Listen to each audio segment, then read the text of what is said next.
I knew something was off the moment I heard machinery rumbling behind my fence. I walked out expecting routine maintenance, but instead, I saw a full construction crew leveling dirt like they were building a palace. And right in the middle of the chaos stood Karen, our HOA vice president, waving blueprints like a queen claiming new territory. She smirked and said, "We are expanding my property." The board approved it. I asked her why her foundation lines were clearly inside my parcel. She shrugged and said, "Prove it." That was all the invitation I needed. For months, I dealt with Karen's power trips. She fined people for leaving trash cans out for 8 minutes too long. She wrote warnings for flowers that clashed with the neighborhood palette. And now, apparently, she thought my land was her personal upgrade package. But she didn't know I kept every legal document, every survey, every recorded property line pinned and highlighted. And she definitely didn't know I owned a drone.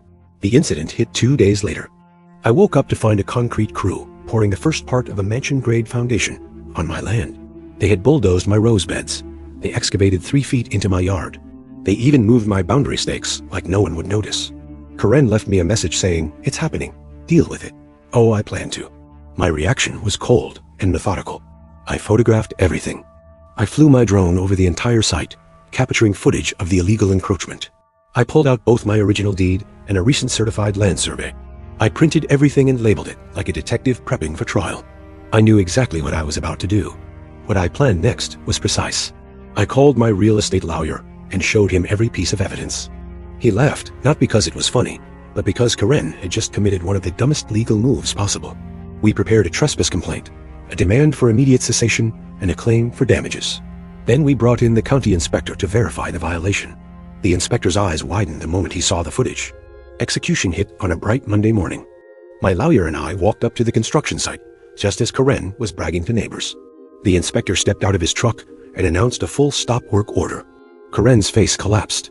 Then the police arrived to take statements regarding property damage. When they asked who authorized the construction, Karen tried to blame the HOA. The HOA president, who had no idea this was happening, denied it instantly. Karen's empire crumbled right there. Consequences came fast and brutal. She was personally liable for all damages. She paid for excavation reversal, soil restoration, and the full demolition of the illegal foundation. The HOA removed her from the board. She was slapped with fines so large, Dream Mansion budget evaporated overnight. Her construction permit was revoked across the entire county. The payoff was beautiful. I watched as crews jackhammered the massive slab she tried to anchor into my land. Every crack felt like justice echoing through the neighborhood. Karen hasn't spoken to me since. And my property? Untouched, fully restored, legally secured, and more valuable than ever.